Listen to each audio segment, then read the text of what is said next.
ஆண்டவர் எப்பயுமே நம்மளால யோசிச்சு பார்க்க முடியாத காரியங்கள தான் செய்வாரு. இல்லையா? ஸோ எதிர்த்து நின்றவனை வணங்க வைத்தீரே! இத பார்த்தா உங்களுக்கு என்ன ஞாபகம் வருது? எஸ். தேவனாக பார்க்க வைத்தீரே! என்ன தேவனா பார்க்குறாங்க? அப்படின்ற மாரி இந்த லைன் நான் உங்களுக்கு எக்ஸ்பிளைன் பண்றேன். Hello friends, praise the lord. இது Bible meditations episode 2. So episode 1ல நம்ம அநேக காரியங்களை குறித்து மெடிடேட் பண்ணியிருந்தோம். உங்கள் கிருபை நாள் அப்படின்ற நம்மளுடைய சாங்கோட லிரிக்ஸோட எக்ஸ்ப்ளனேஷன், அதுக்கப்புறம் துதிகள் ஓயாது சாங்கோடைய ஒரு எக்ஸ்ப்ளனேஷன். ஸோ இதெல்லாமே பற்றி நம்ம பேசியிருந்தோம். ஸோ அந்த வீடியோ நீங்கள் பார்க்கலன்னா இதை பார்த்து முடிச்சுட்டு கூட நீங்கள் அதை பாருங்கள். ஸோ இன்றைக்கும் கூட நம்ம புதுசாக ஒரு சாங் ரிலீஸ் பண்ணியிருக்கோம். நீர் ஜீவன் உள்ளவரே அப்படின்னு ஒரு சாங். ஸோ அதுவுமே நீங்கள் பார்க்கலன்னா அதை பார்த்துட்டு இந்த வீடியோ கூட பாருங்கள். ஸோ இன்றைக்கும் அந்த சாங் குறித்தும் இன்னும் சில காரியங்கள் குறித்தும் நம்ம தியானிக்க போகிறோம். ஸோ இந்த சாங் நான் எழுதும்போது ஆக்சுவலி மார்ச் 2025லேயே நான் இந்த சாங் எனக்கு ஆண்டவர் கொடுத்தாரு. ஸோ அப்போ நார்மலாக நான் பாடி ஒரு வீடியோ போட்டிருந்தேன். இப்போ வந்து கொஞ்சம் ஏஐலாம் யூஸ் பண்ணி ப்ராப்பராக எடிட் பண்ணி நம்ம போட்டிருக்கோம். ஸோ இதோட லிரிக்ஸ் தான் ரொம்பவே பவர்ஃபுல்லாக இருக்கும் ஆக்சுவலி. ஸோ நீங்கள் பார்த்தீங்கன்னா ரியாலிட்டியோட லிரிக்ஸ் அது அப்படியே அங்கே ரொம்பவே பவர்ஃபுல்லாக இருக்கும் அப்படிங்கிறத நான் பார்க்குறேன். ஸோ ஸ்டார்டிங்லேருந்து நான் சொல்கிறேனே, நீர் ஜீவன் உள்ளவரே, நீர் நன்மை செய்பவரே, நீர் வாக்கு மாறாதவரே, நீர் சர்வ வல்லவரே. ஸோ இந்த லைன் உங்கள் எல்லாருக்குமே மீனிங் புரியும் நம்புகிறேன். ஸோ நம்மளுடைய கர்த்தர் ஜீவன் உள்ளவர், அவர் நன்மை செய்பவர், அவர் வாக்கு மாறாதவர், அவர் சர்வ வல்லவர். ஸோ இது நமக்கு தெரிஞ்சது. ஸோ ஃபஸ்ட்டு லைன் பற்றி நம்ம பார்க்கலாமே. ஃபஸ்ட்டு ஸ்டான்ஸால, எத்தனை பேர் என்னை எதிர்க்க வந்தாலும் அவர்களால் என்னை மேற்கொள்ள கூடுமோ, உலகத்தை ஜெயம் கொண்டவர் இருக்க தோற்று போவேனோ அப்படின்ருக்கு. அப்போது இந்த சாங் நான் எழுதுறதுக்கு முன்னாடி சில காரியங்களை குறித்து தியானித்தேன். அதிகமாக அந்த காரியங்கள் ரிப்பீட்டடாக என் மைண்டுக்குள்ளேயே இருந்துச்சு. ஸோ அப்போ தான் இந்த பாடல் ஆண்டவர் எனக்கு கொடுத்தாரு. ஸோ அதுக்கு முன்னாடி இந்த ஒரு சாங்கில் இந்த ஒரு லைன் வரும். என்னை வல்லடிக்கு நீக்கி அப்படின்ற ஒரு சாங்கில், 1000 என்னோடு போரிட்டாலும் என்னை மேற்கொள்ளும் அதிகாரம் பெறவில்லையே அப்படின்னு இருக்கும்.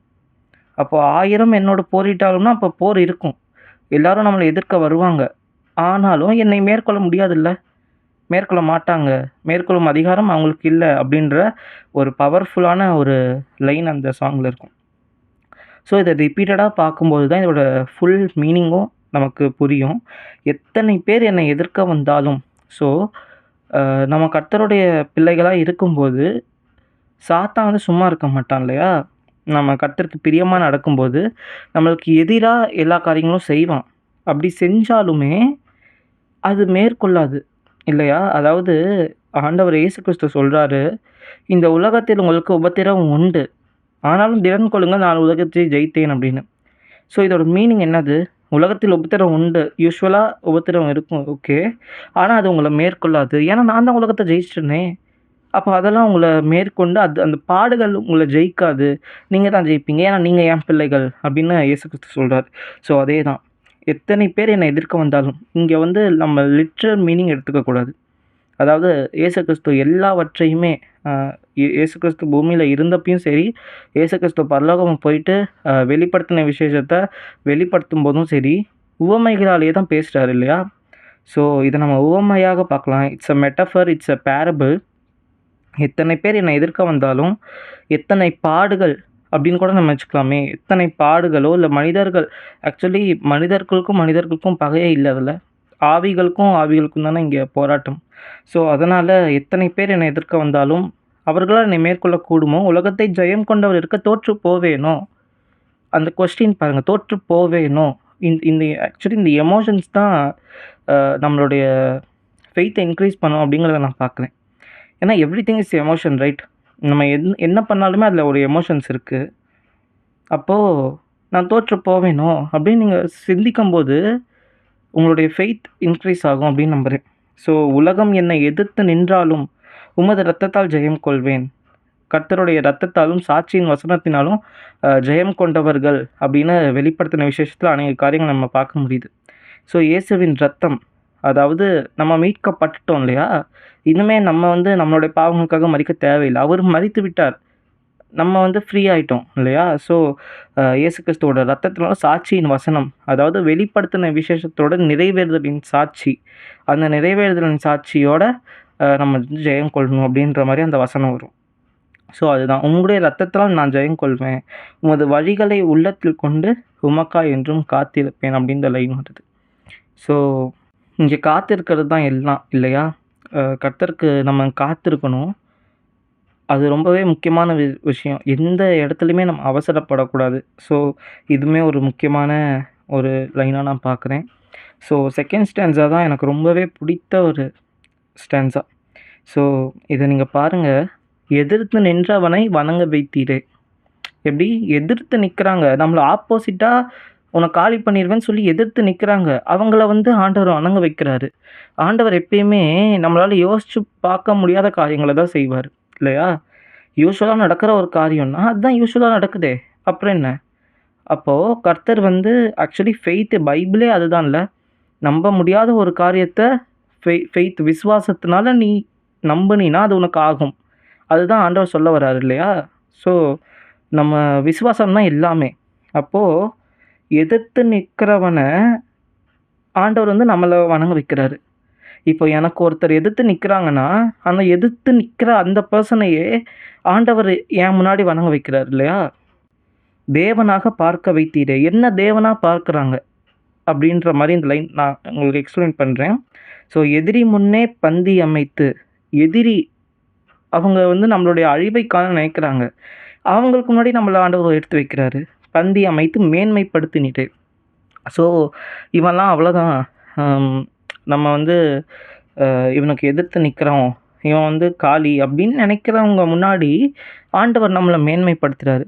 ஸோ இதுதான் இந்த ஸ்டான்ஸா. இது ஒரு லைனும் ஒரு ஸ்டோரியை குறிக்குது. ஸ்டோரியில் இன்சிடெண்ட்டை குறிக்குது. ஸோ எதிர்த்து நின்றவனை வணங்க வைத்தீரே. இதை பார்த்தா உங்களுக்கு என்ன ஞாபகம் வருது? எஸ், யோசேப்பு. ஸோ யோசேப்பு அவர் வந்து போய் அவங்களோட பிரதர்ஸ்கிட்ட அந்த சொப்பனம்லாம் சொல்கிறாரு. அதுக்கப்புறம் அவங்களாம் ரொம்ப எரிச்சலாகி அவங்க வந்து அப்படியே ஆப்போசிட்டாக மாறுறாங்க யோசேப்புக்கு. அப்போது யோசேப்பை வந்து அவ்வளோதான், இதுக்கப்புறம் யோசேப்பால் ஒன்றும் பண்ண முடியாது அப்படின்ற ஒரு மைண்ட் செட் அந்த அண்ணனுங்களுக்கு வந்ததுனால தான் ஒரு குழியில் போட்டு இவனை வித்தரலாம், யார் கேட்க போகிறா அப்படின்னு ஒரு திமிரு. யார் கேட்க போகிறா, அவ்வளோதான், நம்ம வித்துட்டோம்னா அவ்வளோதான், ஒன்றும் இல்லை அப்படின்னு சொல்லிட்டு யோசேப்பை வந்து எதிர்த்து நிற்கிறாங்க. இவங்கெல்லாம் சேர்ந்து ஒரு குரூப், யோசேப்புன்ற தனிநபர் ஒரு குரூப், ஒரு தனிநபர் ஸ்டாண்ட் நின்றுட்டுருக்காங்க. ஸோ இந்த மாதிரி யாரை நம்பினானோ அந்த யோசேப்புன்ற ஒரு ஆத்மா யாரை அதிகமாக நம்பி அண்ணா அப்படின்னு சொல்லி பிரதர்ஸை பார்க்க போனாங்களோ அந்த பிரதர்ஸாலேயே ஒரு பெட்ராயல், ஒரு துரோகம் நடந்து இந்த யோசேப்புக்கு வந்து அந்த பிரதர்ஸ் எதிர்த்து நிற்கிறாங்க. எதிர்த்து மட்டுமா நின்னாங்க, கொஞ்சம் சாப்டர் நீங்கள் தள்ளி பார்த்தீங்கன்னா எதிர்த்து நின்ற அத்தனை பேரும் முகம் குப்புற யோசேப்பை வணங்கினாங்க அப்படின்னு பார்க்குறோம். ஸோ இதுதான் எதிர்த்து நின்றவனை வணங்க வைத்தீரே. ஸோ எவ்வளோ பவர்ஃபுல். என்னை ஒருத்தன் எதிர்க்கிறான் அப்படின்னா, அதாவது ஆண்டவர் பிள்ளையாக என்ன, இதை நீங்கள் நல்லா நோட் பண்ணுங்கள். எல்லாருக்குமே இந்த இது இருக்காது, பாக்கியம் இருக்காது இல்லையா? நம்ம வந்து கர்த்தர் ஓட பிள்ளைகளாக இருக்கும்போது தான் இந்த பாக்கியம் இருக்குது. ஸோ எதிர்த்து நின்றவனை ஆண்டவர் வணங்க வச்சார். எதிர்த்து நின்றவர்களை ஆக்சுவலி பல பேர் இல்லையா, எதிர்த்து நின்றவர்களை அப்படியே வணங்க வச்சார் இல்லையா? இது எவ்வளோ பெரிய ஒரு விஷயம். ஆண்டவர் வந்து நினச்சி பார்க்க முடியாத அளவுக்கு பயங்கரமான தேவன் இல்லையா? ஸோ அதுதான் ஃபஸ்ட் லைனில் இருக்குது. செகண்ட் லைன், தேவனாக பார்க்க வைத்தீரே. இதை ஸ்டார்டிங்கில் நீங்கள் சாங் பார்க்குறப்போ மேபி என்ன இது தேவனாக நம்மளை பார்க்குறதா அப்படின்ற மாதிரி உங்களுக்கு தோணும். I will explain. என்னென்னா, பவுல் இருக்கார் இல்லையா, அவர் ஒரு ஐலாண்டுக்கு போகிறாரு. சுவிசேஷம் சொல்லலாம் அப்படின்னு சொல்லி, இயேசு கிறிஸ்துவை பற்றி சொல்லலாம்னு சொல்லி ஐலாண்டுக்கு போகிறாரு.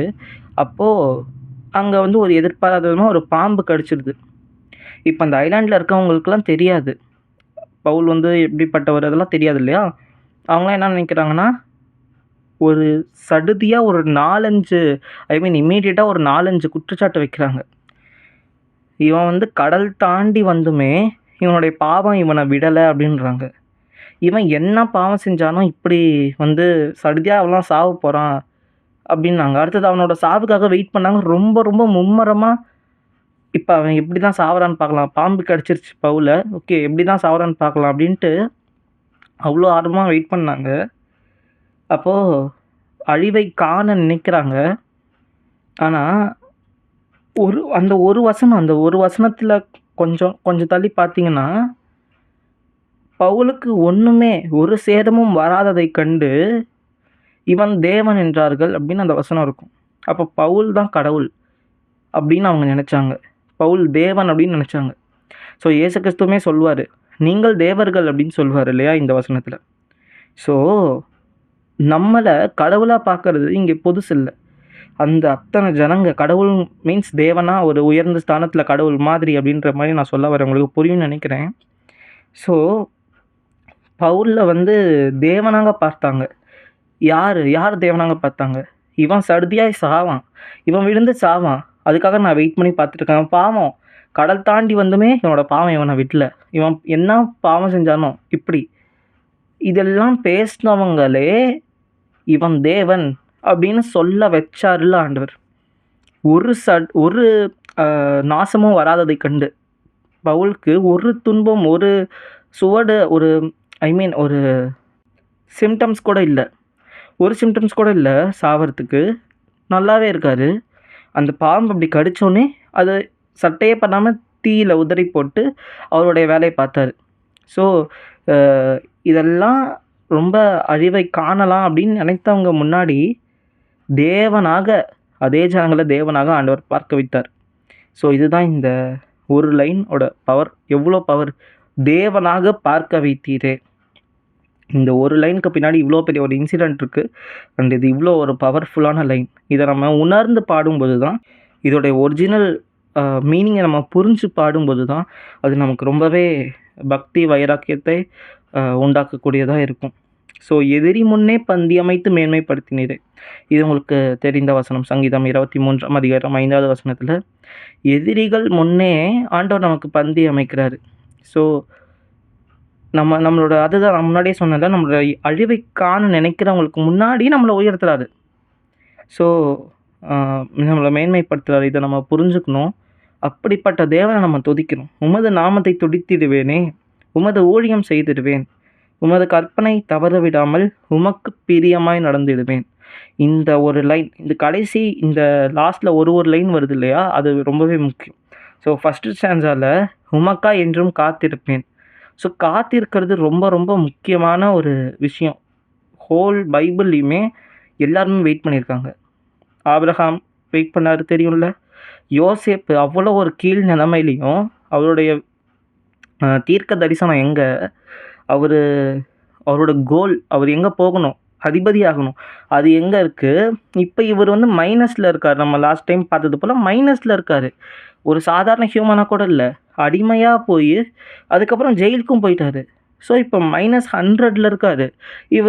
இவருடைய அந்த தீர்க்க தரிசனம் +100 இருக்குது. அப்போது -100லேருந்து +100க்கு போகணுன்னா அவர் அந்த -100லேயும் பாருங்கள் மறுதளிக்கல ஆண்டவரை மறுதளிக்கல, ஆண்டவரை குறை சொல்லலை, ஆண்டவர் என் கூட தான் இருக்காரு அப்படின்னு ஒரு விசுவாசத்தில் அவர் இருந்தார், காத்திருந்தாருன்னு நம்ம பார்க்கணும். ஸோ அதுதான் ஃபஸ்ட்டு ஸ்டான்ஸாவோட லாஸ்ட் லைனில் உமக்காய் என்றும் காத்திருப்பேன், ஆண்டவரே ஐ வில் வெயிட் அப்படிங்கிறது ரொம்பவே இம்பார்ட்டன்ட். அதே மாதிரி செகண்ட் ஸ்டான்ஸால் இப்போ நான் சொன்ன லைன் உமக்கு பிரியமாய் நடந்துடுவேன். இந்த ஹோல் ஸ்டான்ஸாவுமே கர்த்தருக்கு பிரியமாய் நடக்கிறவங்களுக்கு மட்டும்தான் பொருந்தும் இல்லையா. கர்த்தருக்கு பிரியமாக நடக்கிறதுனா என்னது? ஆக்சுவலி மேத்யூ சாப்டர் 7 மத்திய 7ஆம் அதிகாரத்தில் 21ஆம் வசனம் 22ஆம் வசனம்லாம் நீங்கள் வாசித்து பார்த்தீங்கன்னா ஒரு செட் ஆஃப் பீப்புள் இருப்பாங்க. அந்த பீப்புள் இயேசு கிறிஸ்துட்ட போய், ஆண்டவர் என்ன தெரியலையா, நான் உங்களுடைய நாமத்தினால் தீர்க்க தரிசனம் சொன்னேன், வியாதிகளை சுகமாக்குனேன், பிசாசுகளை துரைத்தினேன், உங்களுக்கு தெரியலையா, ஞாபகம் இல்லையா அப்படின்னு கேட்பாங்க. அப்போ இயேசு கிறிஸ்து சொல்வார், டிப்பார்ட் ஃப்ரம் மீ, என்னை விட்டு அகன்று போங்கள் அக்கிரம செய்கைக்காரரே அப்படின்னு சொல்லுவார். எனக்கு உங்களை ஒரு காலம் அறியேன் உங்களை அப்படின்னு ஆண்டவர் சொல்லுவார். ஸோ இவங்கெல்லாம் என்ன பண்ணாங்கன்னு நீங்கள் நினைக்கிறீங்க? இயேசு கிறிஸ்துவை விசுவாசிப்பதே நித்திய ஜீவன் நம்ம வசனம் பார்த்தோம் இல்லையா, நமக்கு தெரியும் இல்லையா. அப்போது இவங்க இயேசு கிறிஸ்துவை விசுவாசிக்கிறாங்க. அதனால தான் இயேசு கிறிஸ்துவோட நாமத்தினால் அற்புத அடையாளங்கள்லாம் அவங்களால செய்ய முடிஞ்சுது. அப்போது ஆண்டவர் ஏன் மறுதளிக்கிறாரு? ஏன் அப்படின்னா, அதுக்கு அந்த வசனத்திலே நீங்கள் ஃபுல்லாக வாசித்து பார்த்தீங்கன்னா, பிதாவோட சித்தத்தை அவங்க செய்யலை. பிதாவோட சித்தத்தை செஞ்சால் தான் இயேசு கிறிஸ்துவால் ஏற்றுக்கொள்ள முடியும் இல்லையா. அப்போது பிதாவோட சித்தத்தை நம்ம செய்கிறவர்களாக இருக்கணும். இது வந்து ஒரு பெரிய டாபிக். இதுக்கு நான் தனியாகவே வீடியோ போடுறேன். பிதாவினுடைய சித்தம் என்றால் என்ன? இப்போ நான் சுருக்கமாக சொல்கிறேன். பிதாவினுடைய சித்தம் வந்து ஆதியிலேருந்து பிதா என்ன முயற்சி பண்ணுறாரு, அதாவது எதற்கு நேராக நம்மளை வழிநடத்துகிறாருங்கிறத நம்ம பார்க்கணும். லாஸ்ட் டைம் நம்ம சொன்னது போல் நித்திய ஜீவன் இல்லையா? தேவன் என்ன ஆசைப்படுறாரு அப்படின்னா நம்ம கூட வாழணும்னு. இந்த மனிதர்களாகிய நம்ம கூட தேவன் வாசம் செய்ய விரும்புகிறார். அப்போது இயேசு கிறிஸ்துவ நமக்காக பலியாக கொடுத்ததுக்கான நோக்கம் என்ன? இப்போ மறுபடியும் நான் வருவேன் அப்படின்னு இயேசு கிறிஸ்து சொல்லிட்டு போயிருக்காரு. இதுக்கான நோக்கம் என்ன? இப்போ நித்திய ஜீவனுக்கான நோக்கம் என்ன? எல்லாமே பார்த்தீங்கன்னா நம்ம கூட ஆண்டவர் வாசம் செய்யணும் அப்படிங்கிறது தான். ஸோ அந்த ஒரு கோல்க்கு இன்னும் நமக்கு என்ன ஸ்டெப்லாம் மீதி இருக்குது அப்படின்னு பார்த்தீங்கன்னா ஒரே ஒரு ஸ்டெப் தான். அதாவது ஒரே ஒரு விஷயம் நமக்கு இன்னும் பெண்டிங்கில் இருக்குது. என்னென்னா ரெவலேஷன். ஸோ இந்த வெளிப்படுத்தின விசேஷன்ற ஒரு புக்கை மட்டும் தீர்க்க தரிசனமாக ஆண்டவர் விட்டுட்டு போயிருக்காரு. ஸ்டில் அது நிறைவேறும் அப்படின்ட்டு நிறைவேறும் அப்படின்னு சொல்லிட்டு போயிருக்காரு. ஸோ அதோட நிறைவேறுதலை நம்ம கை கொள்ளும் போது தான் பிதாவினுடைய சித்தத்தை நம்ம ஃபுல்ஃபில் பண்ணுற மாதிரி. ஸ்டார்டிங்கில் மேபி ஆபிரகாமை விசுவாசிச்சிருக்கலாம், ஆபிரகாமோட தேவனை விசுவாசிச்சிருக்கலாம், ஆபிரகாமோட இன்சிடெண்ட்டை நம்பி நம்ம பண்ணியிருக்கலாம். இடையில இயேசு கிறிஸ்து வந்தார். அப்போது நான் ஆபிரகாமின் தேவனை நான் விசுவாசிக்கிறேன், இந்த இயேசு கிறிஸ்துவை நான் விசுவாசிக்க மாட்டேன். ஏசாயா, எரேமியா, இன்னும் அநேக புஸ்தகத்தில் கொடுக்கப்பட்டுள்ள இந்த மேசியாவாகிய நபர் வந்துட்டார். அந்த நபர் தான் இந்த இயேசு கிறிஸ்துன்ற நபர். இவரை நான் விசுவாசிக்க மாட்டேன், ஆனால் ஆபிரகாமின் தேவனை விசுவாசிக்கிறேன் அப்படின்னா இது நியாயம் இல்லை இல்லையா? என்ன தான் ஆபிரகாமின் தேவனை விசுவாசித்தாலுமே ஆபிரகாமின் தேவன் சொல்லுகிற இந்த இயேசு கிறிஸ்துவை நம்ம ஏற்றுக்கொள்ளணும். அப்போ தான் நம்மளால் பரலோக ராஜ்யம் வர முடியும். இப்போ சேம் மேனர் என்ன தான் நீங்கள் ஆபிரகாமின் தேவனையும் இயேசு கிறிஸ்துவையும் ஏற்றுக்கொண்டாலும் புதிய ஏற்பாட்டில் இருக்கிற இன்னுமே நான் மறுபடியும் வருவேன், இது மறுபடியும் நிறைவேறும்னு சஸ்பென்ஸாக வச்சுருக்க இந்த ரெவலேஷன் வெளிப்படுத்தின விசேஷ புஸ்தகத்தோட நிறைவேறுதலை நம்ம விசுவாசிக்கும் போது தான் ஃபுல்ஃபில் ஆகுது. ஸோ ஃபுல்ஃபில் ஆனால் தான் நம்மளால் பரலோக ராஜ்யத்தில் பிரவேசிக்க முடியும். இதை பற்றி டீட்டெயில்டாக நம்ம இன்னொரு வீட்டில் பார்க்கலாம். ஸோ உமக்கு பிரியமாய் நடந்திடுவேன் அப்படிங்கிறதுல இவ்வளோ ஆழம் இருக்குது. ஆண்டவருக்கு பிரியமாக நடந்தால் தான் இது எல்லாமே அப்ளிகபிள் இல்லையா? ஸோ இதுதான் 3வது ஸ்டான்ஸால் நம்ம பார்க்கலாம்.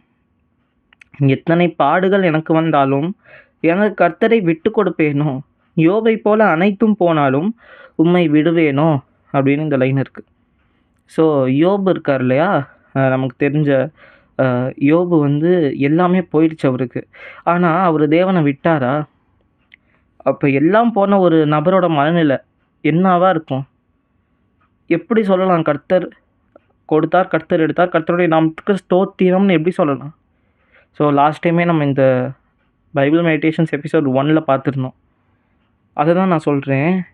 அப்போது எத்தனை பாடுகள், அதே மாதிரியே யோபு மாதிரியே நமக்கு இருக்கணும். எத்தனை பாடுகள் தான் இங்கே எல்லாமே இல்லையா? ஆண்டவர் தான் சொல்லியிருக்கார் இல்லையா உபத்திரவம் உண்டுன்னு. அப்போது இந்த பாடுகள் இருக்கப்போ தான் ஆண்டவர் நம்ம விட்டு போகாமல் இருக்கணும். உங்களுக்கு புரியுதா? பாடுகளே இருக்காது, நம்ம நிம்மதியாக இருப்போம் அப்படிங்கிறது இங்கே வாக்குத்தத்தம் இல்லை. உங்களுக்கு பாடுகளே இருக்காது, நீங்கள் ஜாலியாக இருங்க, நான் தான் உங்களுக்காக மறிச்சிட்டேன்ல, இனிமேல் நீங்கள் ஃப்ரீ ஆகிட்டீங்கல்ல, இனிமேல் ஜாலியாக இருங்க அப்படின்னு ஆண்டவர் சொன்னாரா? இல்லையே. உங்களுக்கு பாடுகள் இருக்குன்னு தானே சொன்னார். அப்போது பாடுகள் வந்தாலும்னா வரும். அப்போ பாடுகள் வர்றப்போ கூட கர்த்தரை விட்டு போகாமல் இருக்கணும் அப்படிங்கிறது தான் இங்கே ரொம்ப ஒரு முக்கியமான விஷயம். ஸோ இங்கே தான் அநேகர் விழுந்து போகிறதும் இல்லையா? நிறையா பேர் வந்து பணம் அதிகமாக இருக்குது, எனக்கு ஒரு குறைவும் இல்லை அப்படின்னு நினைக்கிறதுனால சில பேர் மேபி ஆண்டவர் விட்டு போகலாம். அதாவது அதிகமாக ரொம்ப பக்தியாக இல்லாமல் இருக்கலாம். ஆனால் நம்மள அநேகர் என்னென்னா பாடுகள்னால, உலக பாடுகள்னால நெருக்கப்படுறோம். ஒரு 4 விதமான நிலங்களை குறித்து ஆண்டவர் சொல்கிறார் இல்லையா? அதில் ஒரு நிலம் ஃபஸ்ட்டு ஸ்டார்டிங்கில் நல்லா தான் வளருது. ஓகே, ஆண்டவரே நான் வந்து உம்மை விசுவாசிக்கிறேன், நான் உமக்கு பிரியமாக நடக்கிறேன் அப்படின்னு ஸ்டார்டிங்கில் நல்லா தான் வராங்க. ஆனால் உலக பாடுகள்னால நெருக்கப்பட்டு அந்த செடி வந்து விழுந்துடுது. அந்த செடி வந்து மரித்து போயிடுது. ஆவிக்குரிய ரீதியில் நம்மளும் மரித்து போயிடுறோம். ஒரு சில பாடுகள் வர்றதுனால ஆண்டவர் விட்டு போயிடுறோம். பட் அப்படி விட்டு போகக்கூடாது. யோபை போல அனைத்தும் போனாலும் இந்த ஒரு லைன் சொல்கிறதுக்கு நமக்கு துணிச்சல் வேணும். அதாவது நீங்கள் சொல்லிடலாம் ஈஸியாக. இப்போ இந்த பாடலை பாடுறப்போ எத்தனை பாடுகள் எனக்கு வந்தாலும் எனது கர்த்தரை விட்டு கொடுப்பேனோ, யோபை போல அனைத்தும் போனாலும் உம்மை விடுவேனோ. சொல்லிடலாம், ஆனால் செய்கிறது ரொம்ப கஷ்டம். மேபி நீங்கள் ஃபுல்லாக இந்த மீனிங் அண்டர்ஸ்டாண்ட் பண்ணாமல் யோபை போல் அனைத்தும் போனாலும் உம்மை விடுவேணும் அப்படின்னு பாடிடலாம். ஆனால் ஃபுல் மீனிங் அண்டர்ஸ்டாண்ட் பண்ணி யோபோட நிலமையில இருந்து பார்த்துட்டு எல்லாமே இப்போ போயிட்டா என்னோட நம்பிக்கை அவமானாலும் துதிகள் ஓயாதுன்னு ஒரு லைன் இருக்குது. அப்போ நம்பிக்கை அவமானாலும் அப்போது என்னோட நம்பிக்கை என்னது? ஆண்டவரே நீங்கள் தான் என் நம்பிக்கை, உங்களை தான் நம்பியிருக்கேன். அப்போ இந்த நம்பிக்கை அவமானாலும் யோபை போல் அனைத்துமே போனாலும் உம்மை விடுவேனோ, உம்மை நான் விடமாட்டேன். அதுக்கு அடுத்த லைன் பாருங்க, உம்மை என்றும் விட்டு விட மாட்டேன் அப்படின்னு சொல்கிறதுக்கு ஒரு பெரிய ஒரு விஷயம். ஸோ ஃபெய்த்தில் ரொம்பவே இன்க்ரீஸ்டாக ஆண்டவர் மேலே ரொம்பவே அன்பாக இருந்தால் மட்டும்தான் இந்த லைனை உணர்ந்து பாட முடியும் இல்லையா? ஸோ நீங்கள் இன்னுமே கர்த்தர் ஆவிக்குரிய ரீதியில் வளர்ந்து உண்மையான மீனிங் புரிந்து இந்த ஒரு லைன் பாடுங்க. ஸோ உம்மை என்றும் விட்டுவிட மாட்டேன், உமது சித்தம் செய்திவேன். ஆஸ் ஐ ஆல்ரெடி செட், பிதாவினுடைய சித்தம் அதுதான் இங்கே ரொம்ப மெயின். ஏன்னா ஏசு கிறிஸ்துவோட சித்தம் செய்யணுங்கிற மாதிரி வசனம் எனக்கு தெரியல, ஆனால் பிதாவினுடைய சித்தம் தான் இங்கே எல்லாமே அப்படின்ற மாதிரி வசனத்து தான் அந்த மேத்யூ சாப்டர் 7:21 அதில் இருக்கும். ஸோ உம்மை என்றும் விட்டுவிட மாட்டேன், உமது சித்தம் செய்திடுவேன், உமக்காய் என்னை பிரித்தெடுத்தீரே, உமக்காய் வாழ துணிந்து விட்டேன். ஸோ நான் முன்னாடியே சொன்னது போல் இந்த கடைசி லைன் தான் ரொம்பவே இம்பார்ட்டண்ட். ஸோ ஆண்டவர் அவருக்காக என்னை பிரித்தெடுத்திருக்காரு அப்படின்னு நான் விசுவாசிக்கிறேன். ஸோ இதை நீங்களும் விசுவாசிக்கிறீங்கன்னா நீங்களும் பாடலாம். அப்போது ஆண்டவர் அவருடைய திட்டத்துக்காக நம்மளை பிரித்தெடுக்கும்போது இந்த உலகத்தில் நமக்கு பங்கு இல்லை இல்லையா? ஸோ இது ஒரு விஷயம். இந்த கடைசி லைன் நம்ம டீட்டெயிலாக தியானிக்கலாம். உமக்காய் வாழ துணிந்து விட்டேன். ஸோ இந்த ஒரு லைன், உமக்காய் வாழ துணிந்து விட்டேங்கிற லைன் தான் எனக்கு இப்போ நான் என்ன ஸ்டேஜில் இருக்கேன், இந்த ஒரு சாங்கில் நான் என்ன ஸ்டேஜில் இருக்கேன் அப்படின்னா இந்த ஸ்டேஜில் தான் இருக்கேன், உமக்காய் வாழ துணிந்து விட்டேன் அப்படின்னு. ஸோ என்னோடய லைஃப் பாருங்களேன், நான் I am capable of doing higher studies. என்னால் ஓரளவுக்கு நல்லா நான் படிக்க முடியும், ஆண்டவர் எனக்கு தாளந்து கொடுத்துருக்காரு, பிஸ்னஸ் நாலேஜ் இருக்குது, நான் பிஸ்னஸ் பண்ணலாம். மொத்தத்தில் நம்ம எதை நோக்கி ஓடிட்டுருக்கோம் இந்த உலகத்தில்? உலக பிரகாரமாக money is the ultimate goal இல்லையா? நம்ம என்ன பண்ணாலுமே அதில் நம்மளால் மணி ஏர்ன் பண்ண முடியுதா, காசு இருக்கா அப்படிங்கிறத நம்ம பார்க்கணும். ஸோ அதன்படி பார்த்தா என்னால் பண்ண முடியும், என்னால் மணி மேக் பண்ண முடியும். ஆனால் அதை நான் சூஸ் பண்ணனா? இல்லையே. இப்போது எல்லாமே நான் கேப்பபிளாக இருந்தோம், ஆண்டவர் அழைத்தார், உமக்கா என்னை பிரித்தெடுத்திடே, ஆண்டவர் அழைத்தார்ன்ற ஒரே ஒரு ரீசனுக்காக இது எல்லாமே எனக்கு வேண்டாம் அப்படின்னு சொல்லிட்டு ஆண்டவருக்காக நான் ஊழியம் செய்யலாம் அப்படின்னு இப்போ வந்திருக்கேன். ஸோ இதுதான் என்னுடைய இப்போ இருக்க சிச்சுவேஷன். உமக்காய் வாழ துணிந்து விட்டேன் அப்படின்னா ஒரு துணிச்சல் இருக்கு இல்லையா? அது ரிஸ்கில் தான் வரும். அதாவது எல்லாமே ஒரு சூழ்நிலை எல்லாமே ரிஸ்க்காக இருக்கப்போ தான் okay, even though it is in risk I can do it அப்படின்னு சொல்கிறது தான் ஒரு துணிச்சல். என்ன தான் ஒரு வழியே தெரியலையே, நான் படிக்கட்டில் போயிட்டுருக்கேன், இந்த படிக்கட்டு எங்கே போகுதுன்னு தெரியலையே அப்படின்னாலுமே அந்த படிக்கட்டில் ஏறுறது பேர் தான் துணிச்சல் இல்லையா? ஸோ யாரை நம்பி ஏறுறோம்? ஆண்டவரை நம்பி ஏறுறோம் இல்லையா? கர்த்தர் தான் இந்த வழியில் போன்னு சொல்லியிருக்காரு. அப்போது ஷியோராக எனக்கு நன்மை தான் அப்படின்னு சொல்லிட்டு தான் நான் இந்த லைனில் இருக்கேன். உமக்காய் வாழ துணிந்து விட்டேன் அப்படின்ற லைனில் இப்போ நான் இருக்கேன்.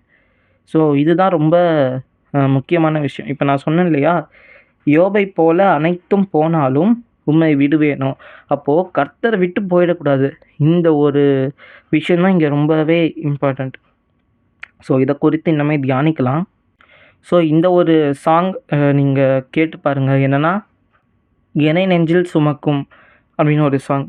ஸோ என்னை நெஞ்சில் சுமக்கும் ஒரு தெய்வம் உண்டு, அவர் நினைவில் எப்பொழுதும் நான் அப்படின்ற அந்த சாங், அதோட ஹோல் சாங் எல்லா லிரிக்ஸுமே அவ்வளோ அருமையாக இருக்கும், அவ்வளோ நல்லாயிருக்கும். அந்த லிரிக்ஸ் எல்லாமே டீப்பாக இருக்கும். ஸோ அதுலேயுமே செகண்ட் ஸ்டான்ஸாவை பற்றி நான் கொஞ்சம் பேசலான்னு இருக்கேன். இல்லைன்னா உலகத்தில் படி நம்ம அந்த செகண்ட் ஸ்டான்ஸாவை நான் ஜஸ்ட் மீனிங் சொல்கிறேன். ஃபஸ்ட்டு உலகத்தின் படி நம்ம நடக்கிறப்போ, நார்மலாக உலக பிரகாரமாக நம்ம இருக்கிறப்போ, தோள் தட்டி ஓகே, வெரி குட் அப்படின்னு உலகமே சொல்லும் இல்லையா? உலகத்துக்கு சிநேகம் இருந்தால் அப்புறம் நல்லா தானே. உலகத்துக்கு சிநேகம் இருந்தால் okay, you are doing good, super அப்படின்னு அப்ரிஷியேட் பண்ணுவாங்க.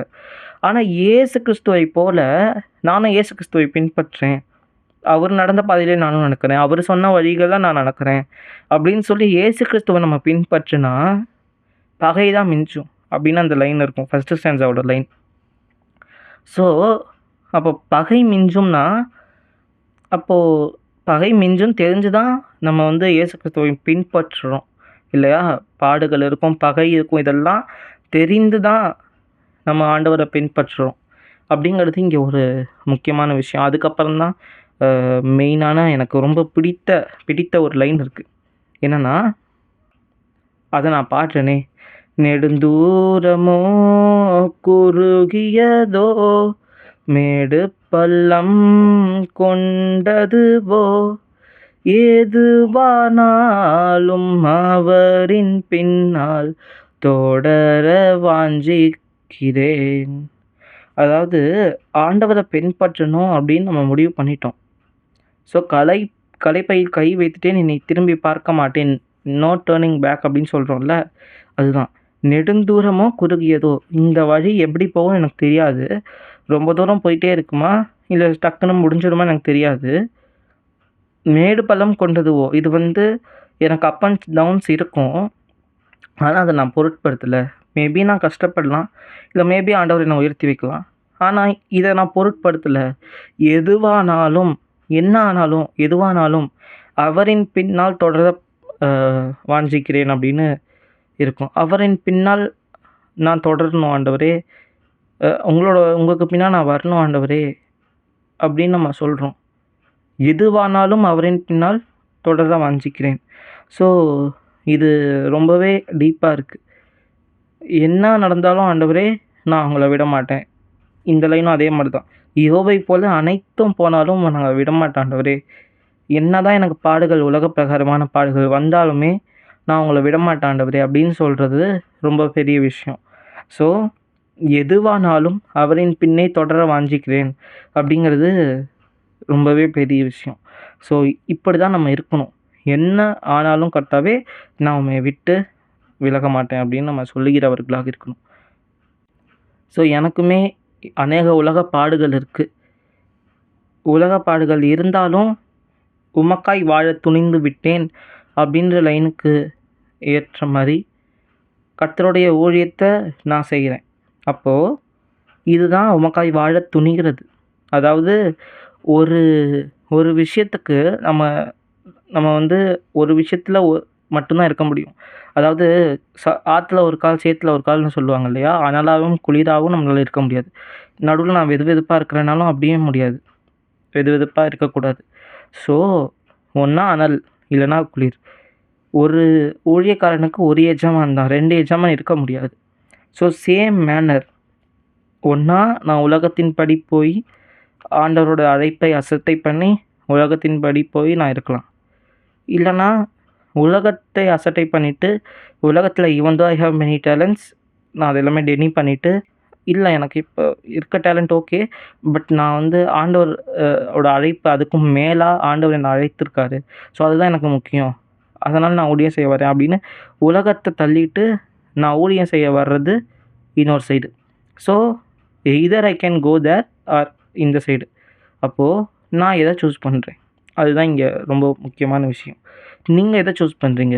உங்களுடைய வாழ்க்கையில் ஆண்டவருடைய கற்பனைகளுக்கு கீழ்ப்படுகிறதா, இல்லை அதுக்கு ஆப்போசிட்டாக இருக்கிறதா அப்படிங்கிறத நம்ம பார்க்கணும். ஸோ நீங்களும் கர்த்தருக்கு கீழ்ப்படியும் போது, இந்த பாடலை பாடும்போது கர்த்தர் நம்மளை கைவிட மாட்டார். ஆக்சுவலி இன்னொன்று காரியத்தை நான் சொல்கிறேன்னு நினைக்கிறேன். என்னென்னா, கொஞ்ச நேரத்துக்கு முன்னாடி நான் சொன்னேன் இல்லையா, money is the ultimate goal அப்படின்னு. ஸோ அது என்னென்னா, மணி தான் அல்டிமேட் கோல் உலக பிரகாரமாக. அந்த கோலை தாண்டி ஆத்துமாக்கள் ரட்சிக்கப்படணும், நித்திய ஜீவன் தான் மெயினான அல்டிமேட் கோல் அப்படிங்கிறத அது அப்படிங்கிற கோலாக வச்சு அநேக ஊழியக்காரர்கள் ஆண்டவருக்கு ஊழியம் செய்கிறாங்க. ஓகேயா? ஸோ அப்போது நித்திய ஜீவனுக்கு நம்ம நேராக கொண்டு போகணும். பட் இந்த உலகத்துலேயும் ஆண்டவர் நமக்காக நம்மளை நல்லா வாழ வைப்பார் அப்படிங்கிறதும் உண்மை. இதில் நான் இப்போ என்ன சொல்ல வரேன்னா, அநேக சபைகளில் நான் பார்த்த விஷயம், அநேக சபையில் ஒரு சில சபையில் பார்த்த விஷயம் என்னென்னா, இந்த மணி, இந்த பொருளாதாரம், நம்ம வந்து சுகமாக இருக்கிறது, அதாவது ஹெல்த்தோடு இருக்கிறது, ஸோ இதை மட்டும் அதிகமாக ப்ரியாரிட்டைஸ் பண்ணுவாங்க. அதாவது இதற்காக பிரத்யேகமான ஆசீர்வாத கூட்டம், இதற்காக பிரத்யேகமாக சுகமளிக்கும் விழா, பிரார்த்தனை, பொருளாதாரத்திற்கு முனை பிரார்த்தனை, இந்த மாதிரி வச்சு இந்த உலக பிரகாரமாக நீங்கள் வந்து நல்லா வாழணும், அதுதான் ஆண்டவரோட விருப்பம் அப்படின்ற மாதிரி பேசுவாங்க. பட் நான் என்ன நினைக்கிறேன்னா, அந்த மாதிரி வசனம் நான் பார்க்கல. அதாவது பேதுரு ஆண்டவர்கிட்ட கேட்பார், ஓகே ஆண்டவரே, எல்லாவற்றையும் நான் விட்டுட்டு உங்களை பின்பற்றி வந்திருக்கேன், எல்லாவற்றையும் விட்டுட்டேன், உங்கள் ஒருத்தருக்காக நான் எல்லாவற்றையும் விட்டுட்டு உங்கள்கிட்ட வந்திருக்கேன், நீங்கள் எனக்கு என்ன தருவீங்க அப்படின்னு கேட்குறாரு. அப்போது உனக்கு நிறையா நான் பணம் தரேன், நீ இந்த உலகத்தில் நான் போனதுக்கப்புறம், அதாவது நான் மரித்து உயிர் தெரிந்து பரலோகத்துக்கு போனதுக்கப்புறம் நீ ஜாலியாக இரு அப்படின்னு இயேசு கிறிஸ்து சொன்னாரா? இல்லையே. எடுத்தோன்னே என்ன சொன்னார்? உனக்கு நியாயம் தீர்க்கும் அதிகாரத்தை கொடுப்பேன், நான் வந்து ரிட்டன் வந்து நியாயம் தீர்க்கும்போது நீங்கள் என் பக்கத்தில் உட்காந்துருப்பீங்க சிங்காசனத்தில் அப்படின்னு ஆண்டவராகிய இயேசு கிறிஸ்து சொன்னார். அப்போது ஆண்டவர் இங்கே எதை முக்கியத்துவப்படுத்துகிறார்? இந்த உலகத்தில் வாழ்கிறதுக்கா? இந்த உலகத்தில் வாழ்கிறதுக்கும் ஓகே நான் தந்துடுறேன், அதான் ஆல்ரெடியே சொல்லிட்டாரு. வானத்தின் பறவைகளுக்கு போஷிக்கிற ஆண்டவர் உங்களை மறந்துடுவாரோ? இதெல்லாம் ஒரு விஷயம் நீங்கள் நினைக்கவே கூடாது அப்படின்னு ஆண்டவர் சொல்கிறார். ஸோ என் நிமித்தம் எதை நீங்கள் இழந்தாலுமே அதை நூறத்தனையாக வந்து நீங்கள் பெற்றுக்கொள்வீங்க. ஆனால் இதை ஃபோக்கஸ் பண்ண வேணாம், நித்திய ஜீவன் அடையணும், அதை தான் ஃபோக்கஸ் பண்ணணும் அப்படின்னு ஆண்டவர் சொல்ல வர்றார். ஸோ இதுதான் இங்கே மெயின்.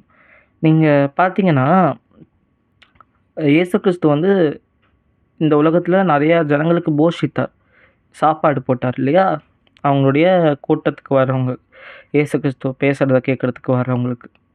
இப்போ என்ன ஆச்சுன்னா, ஒரு கூட்டத்தார் இருக்கிறாங்க. என்ன ஆச்சுன்னா, இயேசு கிறிஸ்துவோட வார்த்தை கேட்கறதுக்காக வரல, இவரோட கூட்டத்துக்கு வந்தால் இயேசு கிறிஸ்து பக்கத்தில் போய் அவருடைய போதனைகளை கேட்குற மாதிரி நம்ம போனோம்னா எல்லாமே அவர் பேசி முடிச்சுட்டு சாப்பாடு தருவார் அப்படின்னு அவங்க அதுக்கு முக்கியத்துவம் கொடுத்த இயேசு கிறிஸ்துவ பின்பற்றினாங்க.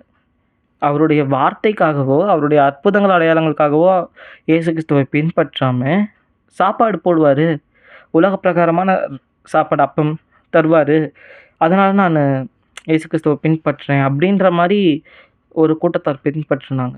அதனால தான் இயேசு கிறிஸ்து சொல்கிறாரு, இதற்காக நீங்கள் என்னை பின்பற்றாதீங்க, உலக பிரகாரமான இந்த அழிந்து போகிற போஜனத்துக்காக என்னை பின்பற்றவே வேண்டாம், நீங்கள் பின்பற்றாதீங்க, நித்திய ஜீவனுக்கு கொண்டு போகிற என்னோடய வார்த்தை, அந்த ஆகாரம், என்னுடைய வார்த்தையாகிய ஆகாரம், என்னுடைய வார்த்தையை கேட்குறதுக்குன்னா என்னை பின்பற்றுங்க அப்படின்னு ஆண்டவர் சொல்கிறார். அப்போது நம்ம இன்றைக்கி எதை நோக்கி ஓடிட்டுருக்கோம்?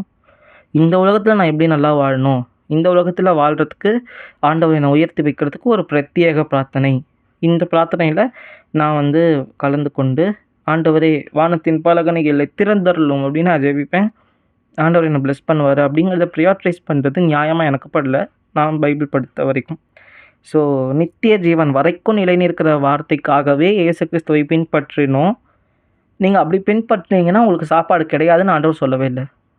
ஆண்டவர் உங்களுக்கு சாப்பாடு கொடுக்குறாரு, உலக பிரகாரமான சாப்பாடு நமக்கு வேணும்னு தெரிஞ்சு தான் உலக பிரகாரமான சாப்பாடு ஆண்டவர் கொடுக்குறாரு. அது அதிசய விதமாகவும் கொடுப்பாரு, கடையில் வாங்கியும் கொடுப்பாரு.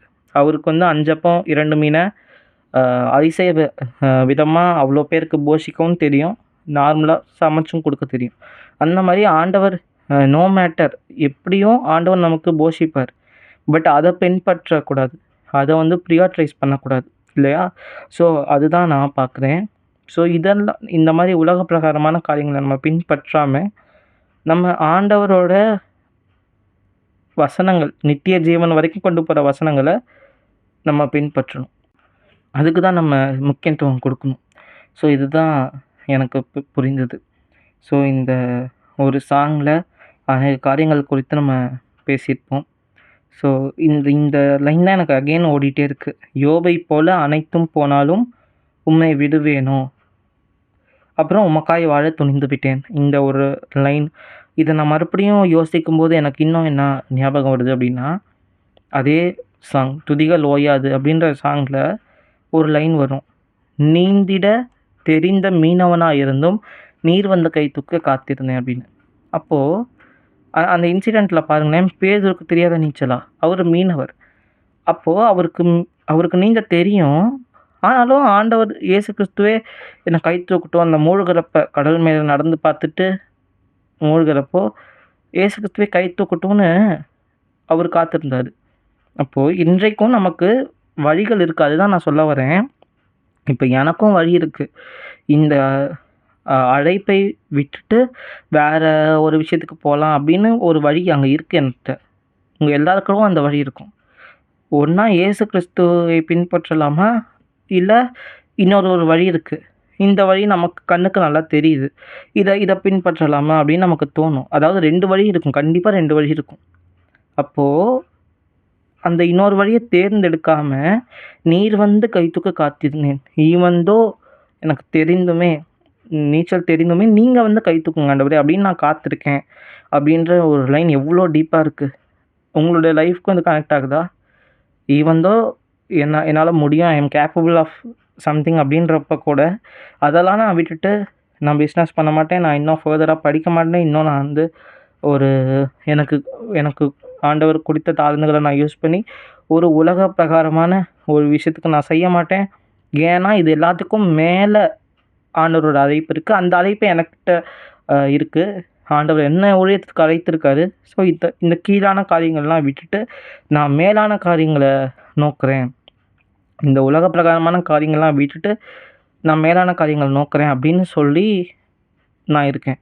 அப்போது நீந்திட தெரிந்த மீனவனாக இருந்தும், வழிகள் என்கிட்ட இருந்தும் நீர் வந்து கை தூக்க காத்திருக்கேன் அப்படிங்கிற லைன் எவ்வளோ டீப்பாக இருக்குல்ல, ரொம்ப டீப்பாக இருக்குது. ஸோ இதை வந்து நம்ம விசுவாசத்தோடு உணர்ந்து பாடும்போது தான் அதோடைய ஃபுல் ஃபெய்த் நமக்கு வரும், அதோட ஃபுல் பலன் நமக்கு வரும்.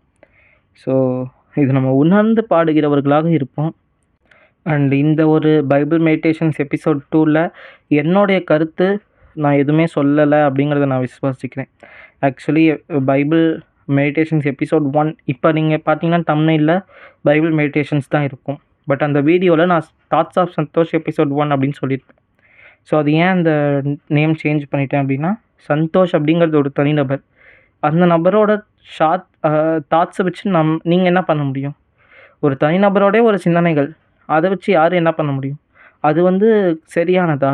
வேதாகமத்தின்படி நான் எதை பிரசங்கம் பண்ண வந்திருக்கேன், நான் இப்போ என்ன பண்ண வந்திருக்கேன் அப்படின்னா, பைபிளை பிரசங்கம் பண்ணி ஆண்டவரோட வார்த்தையை சொல்ல வந்திருக்கேன். அப்போ ஆண்டவரோட வார்த்தையை சொல்லணுமா, இல்லை தாட்ஸ் ஆஃப் சந்தோஷ்ன்ற ஒரு தனிநபருடைய வார்த்தையை சொல்லணுமா அப்படின்னு யோசித்தேன். ஆக்சுவலி அந்த வீடியோலையுமே என்னோடய கருத்து நான் யூஸ் பண்ணியிருக்க மாட்டேன். பட் அந்த டைட்டில் இம்மீடியட் பிளானில் அப்படி வச்சுருந்தேன். ஸோ ஆண்டவர் எனக்கு உணர்த்தினதுனால இப்போ பைபிள் மெடிடேஷன்ஸ் அப்படின்னு இந்த நேம் வச்சுருக்கேன். ஸோ இந்த ஒரு மெடிடேஷன் உங்களுக்கு யூஸ்ஃபுல்லாக இருந்திருக்கும் அப்படின்னு நம்புகிறேன். ஸோ இந்த வீடியோ பார்த்து முடிச்சுட்டு நீர் ஜீவன் உள்ளவரே அப்படின்ற சாங் தான் இங்கே கார்ட்ஸில் தரேன். ஸோ டிஸ்கிரிப்ஷனில் லிங்க் இருக்குது. என்னோடய சேனலில் நீங்கள் போய் பார்த்தீங்கன்னாவே ஃபஸ்ட்டு அந்த வீடியோ வரும். ஸோ அந்த வீடியோவை நீங்கள் வாட்ச் பண்ணுங்கள். அந்த வீடியோவோட ஃபுல் மீனிங்கையும் இந்த வீடியோவில் நம்ம பார்த்துருப்போம். அந்த சாங்கோட ஃபுல் மீனிங்கையும் இந்த வீடியோவில் நம்ம பார்த்துருப்போம். ஸோ அந்த மீனிங்கெல்லாம் உணர்ந்து, நல்லா மீனிங்கை உணர்ந்து விசுவாசத்தோட ஒரு லைனையும் நம்ம பாடணும். அப்படி பாடும்போது நம்மளுடைய ஃபெய்த் இன்க்ரீஸ் ஆகும். ஆண்டவர் கூட நம்மளுடைய ரிலேஷன்ஷிப் இன்னுமே ஸ்ட்ராங் ஆகும் அப்படிங்கிறத நான் விசுவாசிக்கிறேன். அண்ட் இதே மாதிரியே நம்ம பயணித்தோம்னா வெளிப்படுத்தின விசேஷத்தோட நிறைவேறுதலையுமே நம்ம கை கொண்டு, இந்த காரியங்களையுமே நம்ம கை கொண்டு விசுவாசத்தில் ஸ்ட்ராங்காக இருந்தோம்னா நமக்கு நித்திய ஜீவனும் ஆண்டவர் தருவார். நித்திய ஜீவனில் நம்மளால் நித்திய ஜீவனில் பிரவேசிக்க முடியும் அப்படிங்கிறத நான் விசுவாசிக்கிறேன். ஸோ இந்த பைபிள் மெடிடேஷன்ஸ் எபிசோட் 2 பற்றி உங்களுடைய கருத்துக்களை கமெண்ட்ஸில் சொல்லுங்கள், நம்ம டிஸ்கஸ் பண்ணலாம். என்னை காண்டாக்ட் பண்ணணும்னு நினச்சிங்கன்னா இந்த இன்ஸ்டாகிராம் ப்ரொஃபைலில் நீங்கள் என்னை காண்டாக்ட் பண்ணலாம். எஸ். ஆமென்.